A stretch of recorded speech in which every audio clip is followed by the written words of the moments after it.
Un homme noir poussé dans l'ombre d'un tribunal, moqué comme un rebut de la société, jusqu'à ce que la vérité explose comme une bombe. Avant de plonger dans ce récit brûlant, si cette histoire vous captive, laissez un commentaire avec le chiffre 1 et abonnez-vous à la chaîne pour ne rien manquer. Si elle ne vous plaît pas, un petit like nous aidera quand même.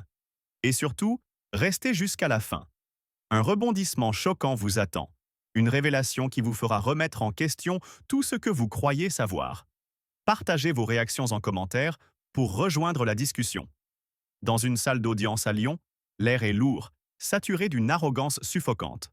Antoine Dubois, un homme noir au visage fermé, chemise froissée et tachée, entre, encadré par deux officiers comme un criminel de bas étage. Les rires fusent, cruels, venimeux. Julien Lefebvre, un policier bardé d'assurance, le pousse violemment sur une chaise, lançant « Assieds-toi, clochard !» La foule, composée d'employés de justice et d'étudiants en droit, éclate de rire.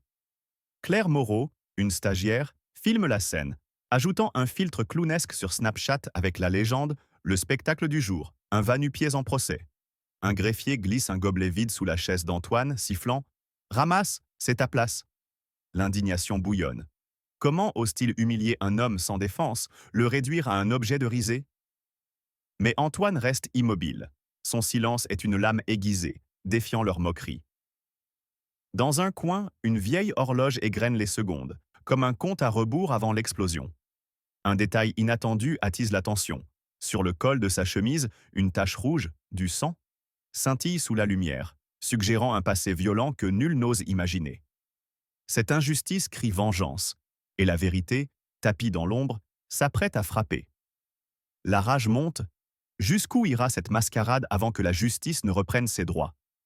La salle d'audience, encore vibrante des rires cruels qui avaient accueilli Antoine Dubois, semblait maintenant suspendue dans un silence oppressant, comme si le temps lui-même retenait son souffle. Les moqueries, les regards méprisants, les vidéos Snapchat tournées à la hâte par Claire Moreau, tout cela s'était éteint, remplacé par une tension palpable. Antoine, cet homme noir qu'on avait traité de clochard, restait assis, immobile, sa chemise tachée de sang scintillant sous les néons blafards. Son regard, froid comme l'acier, ne vacillait pas. Pas un mot, pas un geste de révolte face aux humiliations. Cette immobilité n'était pas de la faiblesse, mais une arme, une lame invisible qui s'aiguisait dans l'ombre, prête à trancher l'arrogance de ceux qui l'entouraient. La rage bouillonnait dans l'air. Comment un homme pouvait-il endurer tant de mépris sans broncher? Et pourtant, ce silence était un défi, une provocation muette qui rendait chaque ricanement plus laid, chaque insulte plus lourde. Dans cette arène de justice dévoyée, le juge Philippe Renaud, visage rougi par l'irritation, tapotait son stylo sur le bureau, cherchant à reprendre le contrôle d'une salle qui lui échappait. « Votre nom, monsieur ?» demanda-t-il, la voix sèche.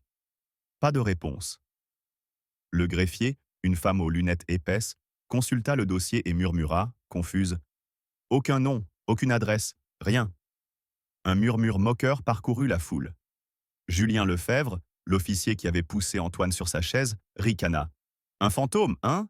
Pas de passé, pas d'avenir. » Les étudiants en droit, alignés au fond, éclatèrent de rire, Claire griffonnant dans son carnet. Le muet du jour, parfait pour un mème. Mais quelque chose clochait. L'absence de réaction d'Antoine, son regard fixe, presque surnaturel, faisait naître une gêne diffuse. Pourquoi ne protestait-il pas? Pourquoi ne s'effondrait-il pas sous le poids des railleries? Cette question, ignorée par la foule, était une braise prête à enflammer leur orgueil. Un détail inattendu attisa la fureur. Dans le dossier vide d'Antoine, une note manuscrite, à peine lisible, glissée entre deux pages, attira l'œil du greffier. Elle portait un sceau discret, un symbole que seuls les initiés pouvaient reconnaître. Un aigle stylisé, emblème des services secrets français. Le greffier blêmit, ses mains tremblant légèrement. Était-ce une erreur? Une plaisanterie? Elle n'osa pas le signaler, de peur d'être ridiculisée, mais son hésitation n'échappa pas à Antoine. Pour la première fois, il tourna la tête, juste assez pour croiser son regard. Pas un mot, pas un sourire, juste une lueur dans ses yeux, comme un avertissement gravé dans la pierre. La salle ne le vit pas, mais ce moment scella leur destin. La colère montait. Comment osait-il juger un homme dont il ne savait rien le piétiner comme un insecte, alors qu'un secret aussi monumental se tapissait sous leur nez. Les provocations redoublèrent, comme si la foule cherchait à briser ce mur de silence. Julien s'avança, brandissant son téléphone où tournait une vidéo TikTok qu'il avait montée en quelques minutes. Antoine entrant dans la salle, zoomé sur sa chemise tachée, avec une musique de cirque et des emojis de clown. Regardez-moi ce héros de pacotille, lança-t-il, déclenchant une vague de rire. Un enfant, assis au premier rang, tira la manche de sa mère. Maman, pourquoi il parle pas? C'est un méchant. La mère rougit, mais un autre officier, Marcel Dubois, éclata de rire. Un méchant? Non, juste un raté qui croit pouvoir jouer les durs. La salle s'embrasa, les rires devenant des hurlements. Une cacophonie de mépris. Chaque insulte était une pelletée de terre jetée sur un homme qu'il pensait déjà enterré. Mais Antoine, lui, restait de marbre, ses yeux fixant un point invisible, comme s'il voyait à travers leurs âmes, à travers leur façade de justice. Un nouveau détail, terrifiant, surgit. Au fond de la salle, une vieille femme, une ancienne greffière à la retraite venue par curiosité, murmura à son voisin « Ce regard, je l'ai déjà vu ». Elle fouilla dans son sac et en sortit une photo jaunie, un cliché d'un gala de la DGSI où un homme en costume sombre, au même regard perçant, posait aux côtés de hauts fonctionnaires. Elle pâlit, ses mains tremblantes laissant tomber la photo. Un étudiant la ramassa, fronça les sourcils, mais avant qu'il ne puisse parler, Julien arracha l'image et la déchira, riant. Des contes de grand-mère? Ce type n'est rien. Ce geste, cet acte de déni, était le dernier clou dans leur cercueil. La rage explosait. Comment pouvaient-ils être si aveugles, si imbus de leur pouvoir, qu'ils détruisaient à la preuve de leur propre erreur? Le silence d'Antoine n'était pas une reddition. C'était une tempête contenue, une force qui absorbait chaque insulte pour la retourner contre eux. Chaque ricanement, chaque vidéo partagée, chaque mot venimeux était enregistré, non par des caméras visibles, mais par un système qu'ils ne pouvaient imaginer. La salle, croyant juger un homme, était elle-même sur le banc des accusés. Philippe, sentant l'atmosphère changer, tenta de reprendre la parole. « Souhaitez-vous un avocat commis d'office » Pas de réponse. Un hochement de tête, lent, délibéré, signifiant un refus. Ce geste, si simple, fit frissonner le juge. Il comprit trop tard que cet homme n'avait besoin d'aucune défense, car il n'était pas la proie. Il était le chasseur. L'indignation atteignait son paroxysme. Ce tribunal, censé incarner la justice, n'était qu'un théâtre de préjugés, un cirque où des hommes et des femmes, drapés dans leur autorité, piétinaient un innocent par pur mépris racial. Antoine, par son silence, les forçait à se regarder dans le miroir de leur propre laideur. Chaque seconde qui passait, chaque rire qui s'éteignait, rapprochait la salle de l'abîme. Ils ne savaient pas encore que ce silence était le prélude à une révélation qui briserait leur monde. La vérité, comme un couperet, était sur le point de tomber, et aucun d'eux ne serait épargné. Si cette injustice vous révolte, laissez un commentaire avec le mot « justice » et abonnez-vous pour découvrir la suite de ce drame. Partagez vos pensées.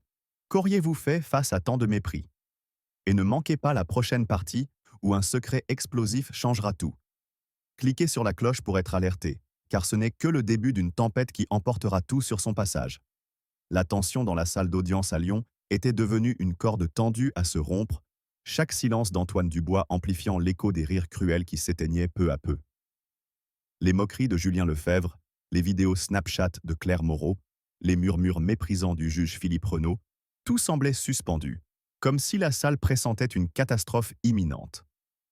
Antoine, cet homme noir au regard d'acier, restait immobile, sa chemise tachée de sang captant la lumière comme un présage.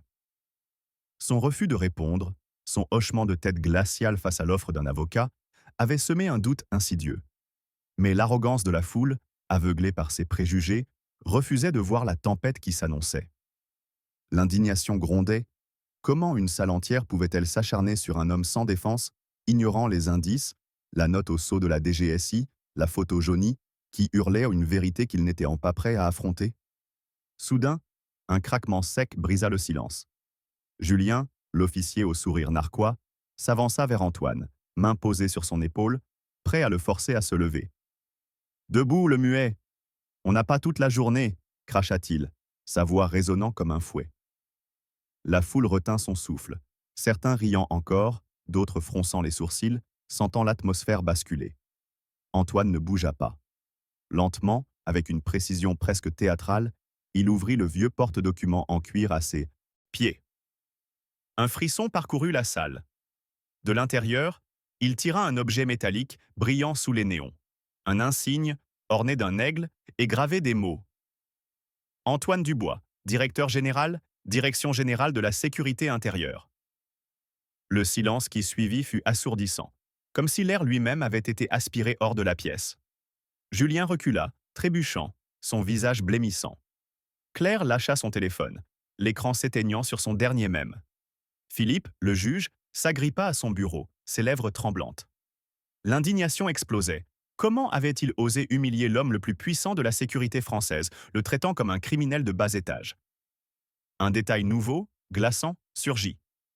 Au moment où Antoine brandit son insigne, une lumière rouge clignota discrètement sur une caméra dissimulée dans un coin de la salle, invisible à tous, sauf à ceux qui savaient où regarder. Cette caméra, installée des semaines auparavant, enregistrait chaque geste, chaque rictus, chaque mot. Un agent en civil, assis au fond, se leva et inclina la tête devant Antoine, non pas en signe de respect, mais comme un soldat face à un général sur un champ de bataille. Ce geste, presque imperceptible, fit frémir les officiers présents. Qui était cet homme? Pourquoi cette déférence? La vérité frappa comme un coup de tonnerre. Antoine n'était pas un accusé ordinaire. Il était le maître d'un jeu dont ils ignoraient les règles, un architecte de la justice qui avait laissé la salle se condamner elle-même. La rage bouillonnait. Ces gens, drapés dans leur autorité, avaient donc craché sur l'homme capable de démanteler leur carrière d'un simple regard. Antoine, toujours assis, posa l'insigne sur la table, son éclat métallique reflétant les visages pétrifiés autour de lui. Puis, pour la première fois, il parla. Sa voix, grave, mesurée, trancha l'air comme une lame. Vous auriez dû rester aussi silencieux que moi. Ces mots n'étaient pas une défense, mais un verdict. Chaque syllabe pesait comme une sentence, révélant la laideur de ceux qui l'avaient jugé sur sa peau, sa chemise froissée, son silence. Julien, le torse bombé quelques minutes plus tôt, s'effondra sur une chaise, ses mains tremblant. Claire, les larmes aux yeux, murmura « Non, c'est impossible ». Le juge Philippe, incapable de soutenir le regard d'Antoine, feuilleta frénétiquement son dossier, cherchant une échappatoire qui n'existait pas. La salle, autrefois un théâtre de moquerie, était devenue une arène où les bourreaux se retrouvaient nus, exposés, jugés par leur propre cruauté. Un autre élément dramatique s'ajouta. Une enveloppe scellée, glissée sous la porte de la salle par une femme inconnue en tailleur gris, fut ramassée par un huissier. Lorsqu'il l'ouvrit, une seule ligne manuscrite apparut. Opération miroir, phase finale activée. Personne ne comprit, mais le mot DGSI en filigrane sur le papier fit frissonner l'huissier, qui le tendit à Philippe. Le juge, en le lisant, laissa tomber ses lunettes, son visage livide. Cette enveloppe confirmait l'impensable. Ce procès n'était pas une erreur judiciaire, mais une mise en scène, un piège tendu par Antoine pour exposer les failles morales de tout un système. La fureur atteignait son paroxysme. Comment une institution censée incarner la justice pouvait-elle être si aveugle, si corrompue par ses préjugés, qu'elle s'était jetée tête baissée dans ce guet-apens? Les rires s'étaient tus, remplacés par des murmures de panique. Marcel Dubois, l'officier qui avait ri à la question de l'enfant, fixait le sol, son badge de police soudain pesant comme une chaîne. Une étudiante, qui avait partagé la vidéo TikTok de Julien, effaça frénétiquement son compte, mais trop tard. Chaque clic, chaque partage était déjà archivé. La vieille femme à la photo jaunie, toujours au fond, murmura « J'avais prévenu ». Sa voix, à peine audible, résonna comme une malédiction. Antoine, lui, restait impassible, son regard balayant la salle non pas avec colère, mais avec une froideur implacable, comme s'il voyait à travers chaque âme, chaque mensonge. Ce n'était pas un homme qu'ils avaient humilié, mais un miroir qui leur renvoyait leur propre monstruosité. La révélation d'Antoine n'était pas une victoire personnelle. C'était une condamnation collective. Chaque insulte, chaque geste de mépris, chaque ricanement avait été une brique dans l'édifice de leur propre chute. La caméra rouge clignotait toujours, indifférente, enregistrant les visages décomposés, les mains tremblantes, les regards fuyants. La salle, autrefois bruyante de suffisance, était maintenant un tombeau où l'orgueil gisait, brisé. Antoine n'avait pas besoin de crier, de se défendre ou de plaider. Son insigne, ses mots, son silence suffisaient à faire s'effondrer un système qui s'était cru intouchable. La rage était insoutenable. Comment avait-il pu être si arrogant, si ignorant, pour ne pas voir qu'il dansait sur le fil d'une lame aiguisée par l'homme qu'il prenait pour une ombre? L'insigne d'Antoine Dubois, directeur de la DGSI, reposait sur la table du tribunal de Lyon comme une grenade dégoupillée, son éclat métallique figeant la salle dans une terreur muette. Les mots qu'il avait prononcés, vous auriez dû rester aussi silencieux que moi, résonnaient encore, tranchants, implacables, transformant l'arrogance de Julien Lefebvre, les moqueries de Claire Moreau et l'hésitation coupable du juge Philippe Renaud en cendres. La caméra dissimulée clignotait toujours, son voyant rouge capturant chaque visage blême, chaque souffle retenu. L'enveloppe mystérieuse, marquée Opération Miroir, gisait ouverte, son message sibyllin, phase finale activée, pesant comme une sentence. La salle, autrefois un théâtre de mépris, était maintenant un mausolée où l'orgueil s'effondrait sous le poids de la vérité. Antoine, immobile, n'avait pas besoin de parler davantage. Son silence était une lame qui continuait de couper, exposant la pourriture d'un système qui s'était cru intouchable. La rage bouillonnait. Comment une institution censée défendre la justice avait-elle pu se vautrer dans une telle ignominie, piétinant un homme dont le pouvoir surpassait le leur? Un vent glacé sembla balayer la salle lorsque deux hommes en costume noir, lunettes opaques, entrèrent sans un bruit, leurs pas résonnant comme des battements de cœur dans un silence oppressant. Ils ne saluèrent personne, ne regardèrent personne, mais leur présence fit reculer les officiers les plus téméraires. L'un d'eux, un colosse au visage taillé dans la pierre, s'arrêta derrière Antoine et posa une main sur le dossier de sa chaise, un geste qui n'était ni menace ni soutien, mais une déclaration. Cet homme n'était pas seul. Julien, dont la bravade s'était éteinte, murmura, la voix brisée, « C'est quoi ça ?» Personne ne répondit. Philippe, le juge, tenta de reprendre la parole, mais sa voix s'étrangla, ses doigts crispés sur son marteau. La colère montait, brute, incandescente. Comment osaient-ils, ces hommes et femmes drapés dans leur autorité, persister dans leur déni alors que le sol se dérobait sous leurs pieds? Un détail saisissant surgit, amplifiant l'horreur. L'un des hommes en noir sortit un boîtier électronique, pas plus grand qu'un téléphone, et le posa sur la table. Une lumière verte clignota, et un écran mural, jusqu'alors éteint, s'alluma, projetant une liste de noms, ceux des officiers, greffiers et étudiants présents dans la salle. À côté de chaque nom, une série de chiffres et de codes, infractions éthiques, complicité passive, abus de pouvoir. Julien Lefebvre, en tête de liste, vit son nom suivi de enregistrement vidéo, diffusion illégale, préjudice racial. Claire Moreau, juste en dessous, était marquée propagation de contenu diffamatoire. La salle retint son souffle, chaque nom devenant une accusation publique, un miroir impitoyable de leurs actes. La fureur explosait. Ces gens qui avaient ri, filmé, insulté, étaient maintenant exposés, leurs fautes gravées en lettres de feu pour que nul ne puisse les nier. Les conséquences s'abattirent comme une tempête. Julien, les jambes flageolantes, fut escorté hors de la salle par un officier supérieur, son badge arraché sans cérémonie. Claire, en larmes, tenta de s'excuser, mais ses mots se perdirent dans le vide, son stage à la faculté de droit annulé par un simple courriel reçu sur son téléphone à cet instant précis. Philippe, le juge, reçut un appel discret sur son portable. Son visage s'effondra lorsqu'il entendit la voix à l'autre bout. « Vous êtes suspendu.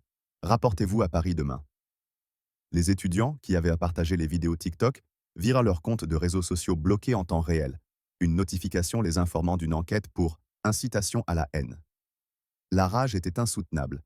Comment un système pouvait-il être si corrompu qu'il laissait prospérer de tels actes, pour ensuite les punir avec une précision aussi brutale? Un nouvel élément dramatique s'ajouta. Une femme, jusque-là invisible parmi les spectateurs, se leva. Vêtue d'un tailleur strict, elle tendit à Antoine un dossier scellé, orné du même sceau d'aigle que la note précédente. À l'intérieur, un organigramme interne de la DGSI, révélant que chaque personne dans la salle avait été surveillée pendant des mois, leurs interactions avec Antoine, ou plutôt leurs préjugés, méticuleusement documenté. Ce dossier, intitulé Rapport miroir, listait des incidents antérieurs. Julien refusant à Antoine l'accès à un ascenseur réservé aux officiers, Claire riant lorsqu'il avait trébuché sur un câble mal rangé, Marcel Dubois lançant une insulte raciale lors d'une pause café. Chaque acte, aussi insignifiant qu'il ait semblé, était une pièce du puzzle d'un système gangrené par le racisme et l'arrogance. L'indignation atteignait son paroxysme. Comment avaient-ils pu ignorer que leur moindre geste était scruté, jugé, archivé par un homme qu'ils prenaient pour un moins que rien? Le système s'effondrait sous son propre poids. Les officiers, autrefois fiers, baissaient les yeux, leurs uniformes semblant soudain trop lourds. Les greffiers, qui avaient murmuré des plaisanteries, fixèrent leurs bureaux, leurs stylos immobiles. La vieille femme à la photo jaunie, restée silencieuse, quitta la salle, son regard disant tout. Elle avait vu venir ce désastre. Antoine, lui, restait assis, son insigne toujours posé devant lui, un symbole de pouvoir qui n'avait pas besoin d'être brandi. Son silence continuait de parler, forçant chacun à affronter sa propre honte. La salle, désormais vidée de son arrogance, n'était plus qu'un champ de ruines morales, où chaque rire, chaque insulte, chaque vidéo partagée devenait une pierre tombale sur leur carrière. La vérité était cruelle. Ce n'était pas Antoine qui avait été jugé, mais eux. Leur mépris, leur racisme, leur suffisance avaient été mis à nu, exposés par un homme qui n'avait eu besoin que de son silence pour les détruire. La caméra clignotait toujours, indifférente, tandis que les hommes en noir se retiraient, laissant derrière eux une salle brisée, un système ébranlé, et un homme dont le regard continuait de hanter chaque conscience. La rage, désormais, n'était plus seulement contre l'injustice, mais contre l'aveuglement d'une société qui avait laissé prospérer un tel scandale sous le couvert de la justice. Les cendres de l'arrogance gisaient encore dans la salle d'audience de Lyon, où l'insigne d'Antoine Dubois, directeur de la DGSI, avait pulvérisé l'illusion d'un système intouchable. Les officiers, Julien Lefebvre en tête, avaient été humiliés, leurs badges arrachés, leurs comptes bloqués, leurs rires étouffés par la vérité implacable. Claire Moreau, effondrée, voyait son avenir en droit s'effacer sous ses larmes. Le juge Philippe Renaud, suspendu, fixait le vide, son marteau judiciaire devenu un symbole de sa propre chute. L'écran mural, affichant les noms des coupables, continuait de projeter ses accusations glaciales, tandis que la caméra rouge clignotait, témoin silencieux d'un désastre moral. L'enveloppe de l'opération Miroir révélait une surveillance minutieuse, exposant chaque insulte, chaque geste de mépris. Antoine, toujours assis, n'avait pas bougé, son regard perçant comme une lame traversant les âmes. La salle, désormais un tombeau d'orgueil brisé, vibrait d'une colère sourde. Comment un tribunal, censé incarner la justice, avait-il pu devenir le théâtre d'une telle infamie, piétinant un homme dont le pouvoir éclipsait le leur? Dans l'ombre des murs épais du palais de justice, une rumeur se propagea, aussi insidieuse qu'un poison. Les officiers, encore sous le choc, chuchotaient entre eux, leurs voix tremblantes. Ce procès n'était pas un accident, mais une machination, un piège tendu par Antoine lui-même. La révélation frappa comme un coup de foudre. Ce n'était pas une simple erreur judiciaire, mais une expérience orchestrée, un miroir dressé pour refléter la laideur d'un système gangrené par le racisme et la suffisance. La rage bouillonnait, brute, incandescente. Comment osaient-ils, ces gardiens autoproclamés de l'ordre, persister dans leur aveuglement, alors que chaque mot, chaque rire, chaque regard méprisant avait été prévu, analysé, consigné par l'homme qu'ils avaient traité comme un rebut? Un détail saisissant surgit, amplifiant l'horreur. Un technicien, tremblant, découvrit un fichier crypté sur le serveur interne du tribunal, marqué d'un code inconnu. Miroir 001. En l'ouvrant, il tomba sur une vidéo, datée de 3 ans, montrant Antoine dans une salle de réunion secrète à Paris, entouré d'agents de la DGSI. Sa voix, froide et précise, exposait un plan. Projet Miroir. Une évaluation éthique des forces de l'ordre sous conditions réelles. Objectif: laisser le système se condamner lui-même. Chaque mot était une gifle. Ce procès, ces insultes, ces vidéos TikTok, tout avait été anticipé. La salle d'audience était un laboratoire, et eux, les officiers, les greffiers, les étudiants, étaient des cobayes, leurs préjugés disséqués sous l'œil impassible d'Antoine. L'indignation explosait. Comment un homme pouvait-il concevoir un piège si cruel, si méthodique pour exposer une vérité qu'ils refusèrent de voir? La colère atteignit son paroxysme lorsque des documents supplémentaires émergèrent. Une clé USB, glissée anonymement sous la porte du bureau du procureur, contenait des enregistrements audio. L'un d'eux capturait Julien, des mois plus tôt, riant dans un café. Ce type Dubois, il croit qu'il peut entrer ici sans badge, qu'il retourne d'où il vient. Un autre enregistrait Claire, lors d'une pause, moquant la tache de sang sur la chemise d'Antoine. Probablement un voyou qui s'est battu. Ces mots, jadis anodins, étaient maintenant des preuves accablantes, des chaînes qui les liaient à leur propre honte. Chaque enregistrement était annoté d'un horodatage, d'un lieu, d'une analyse comportementale. Réflexe discriminatoire, complicité tacite. La fureur était insoutenable. Comment avaient-ils pu être si naïfs, si arrogants, pour croire que leurs paroles, leurs actes, passeraient inaperçus? Un nouvel élément dramatique s'ajouta. Une alarme discrète retentit dans la salle des serveurs du tribunal. Les écrans s'éteignirent, remplacés par un message en lettres rouges. Accès révoqué. Surveillance DGSI activée. Les techniciens, paniqués, tentèrent de restaurer le système, mais chaque tentative échouait, bloquée par un protocole de sécurité inconnu. Un murmure horrifié circula. La DGSI avait pris le contrôle total des archives numériques du tribunal. Les vidéos de surveillance, les échanges internes, les messages WhatsApp des officiers, tout était désormais entre les mains d'Antoine. Un officier, Marcel Dubois, qui avait ri à la question d'un enfant dans la salle, s'effondra, murmurant « Il savait tout ». La vérité était terrifiante. Chaque pas, chaque mot, chaque clic avait été un fil dans la toile tissée par Antoine, une toile où ils s'étaient eux-mêmes emprisonnés. Le système, jadis fier, s'effritait sous le poids de ses propres fautes. Les officiers, leurs uniformes désormais des fardeaux, évitaient les regards, leurs mains tremblantes trahissant leur peur. Claire, dont le téléphone affichait une notification de suspension, fixait l'écran, incapable de bouger. Philippe, informé par un appel anonyme que son dossier était sous audit, sentit ses jambes céder. La vieille femme à la photo jaunie, sortie de la salle, avait laissé derrière elle un carnet, retrouvé par un huissier. À l'intérieur, une phrase « La justice ne pardonne pas l'aveuglement ». Ce message, comme une malédiction, hantait ceux qui l'avaient lu. La rage, désormais, n'était plus seulement contre Antoine, mais contre eux-mêmes, contre leur incapacité à voir au-delà de leurs préjugés. L'opération Miroir n'était pas un simple procès. C'était une dissection morale, un scalpel manié par Antoine pour révéler les entrailles pourries d'un système qui se croyait vertueux. Chaque insulte, chaque vidéo partagée, chaque silence complice était une preuve, un clou dans le cercueil de leur crédibilité.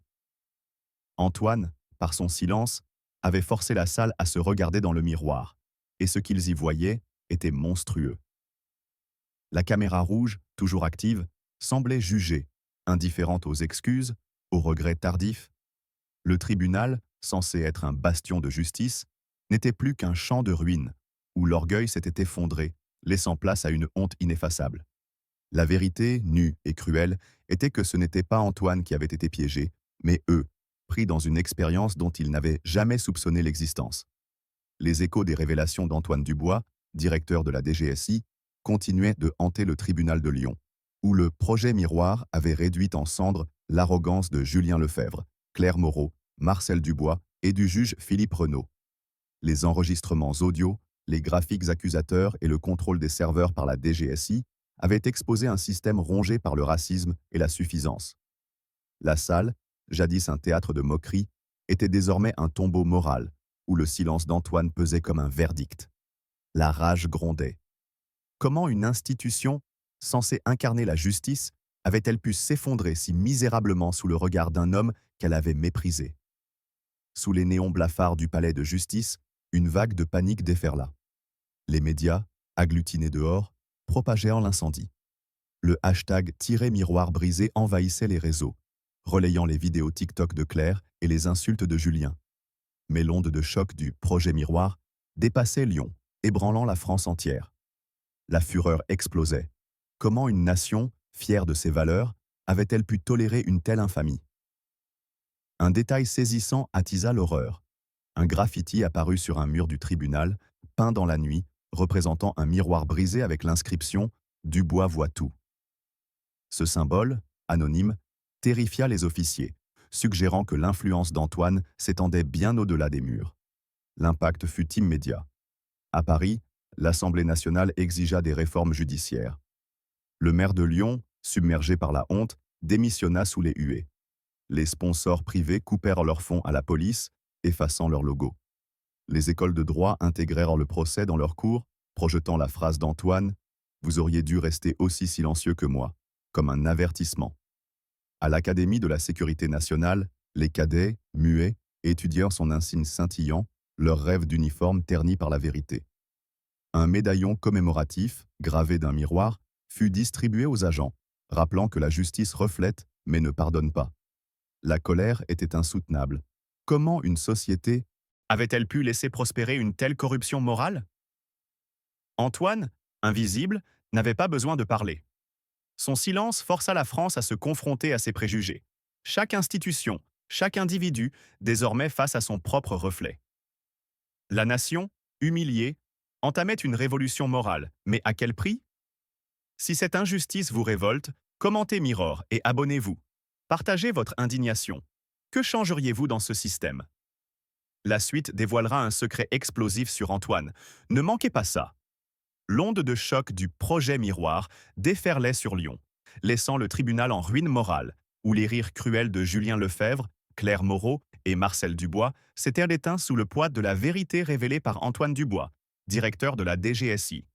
Les médias en feu, le hashtag Miroir brisé, le graffiti énigmatique Dubois voit tout, et les médaillons gravés d'un miroir avaient transformé un procès en séisme national. Le maire déchu, les sponsors en fuite, les cadets silencieux face aux images d'Antoine, tout criait une France humiliée, forcée de regarder ses préjugés en face. La rage bouillonnait. Comment une nation, drapée dans ses idéaux, avait-elle pu tolérer une telle infamie? Au cœur de la DGSI, dans un bureau sans fenêtre, une lumière crue éclairait une table où reposait un dossier scellé, marqué d'un aigle. Antoine, silhouette ombreuse, n'y était pas. Son absence, plus puissante que 1000 discours, pesait comme une sentence. La colère montait.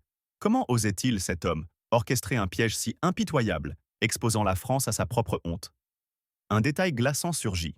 Un message crypté, intercepté par un analyste, ordonnait la surveillance continue des officiers impliqués. Julien, Claire, Marcel, leur téléphone, leur courriel, leur vie, désormais sous l'œil invisible d'Antoine. Ce n'était pas une punition, mais un miroir éternel, les forçant à vivre avec leur disgrâce. Son rôle, révélé dans un rapport fuité, était terrifiant. Architecte d'un réseau secret au sein de la DGSI, traquant les abus sans jamais apparaître. Chaque insulte, chaque rictus avait été un fil dans sa toile. La fureur explosait. Comment un homme seul pouvait-il ébranler un système entier par son silence? Une horloge murale, gravée « Le temps reflète », fut installée à l'entrée de la DGSI, rappelant que la justice d'Antoine ne parlait pas, mais jugeait. Son absence devint une légende, un spectre forçant la France à se réformer, à affronter ses ombres, sous peine de rester brisée.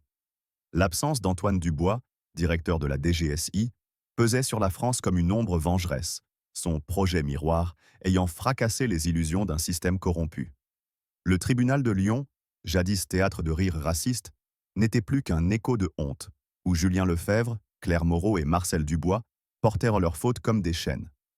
Le graffiti « Dubois voit tout », l'horloge gravée « Le temps reflète » et les médaillons de la DGSI avaient gravé son silence dans la conscience nationale. La rage bouillonnait. Comment une société, fière de sa justice, avait-elle pu s'aveugler si longtemps? Dans une salle de l'Académie de la Sécurité nationale, un écran diffusait la vidéo du procès, figée sur le regard d'Antoine. Les cadets, pétrifiés, sentaient leur colère monter. Comment leurs aînés avaient-ils pu trahir leurs idéaux? Un détail saisissant surgit. Un carnet, retrouvé dans les archives de la DGSI, contenait une note manuscrite d'Antoine. La justice naît du silence, car seule l'écoute révèle. Cette phrase, révélée par un formateur, frappa comme un coup près, exposant l'ironie cruelle d'un système qui avait ri au lieu d'écouter. La fureur explosait. Comment osaient-ils, ces officiers, se croire vertueux, alors qu'un homme, par son silence, les avait démasqués? Ce carnet devint un symbole, étudié par chaque cadet, un rappel que la justice d'Antoine ne criait pas, mais transformait. Son héritage, un miroir impitoyable, forçait la France à se réformer, à affronter ses ombres sous peine de s'effondrer.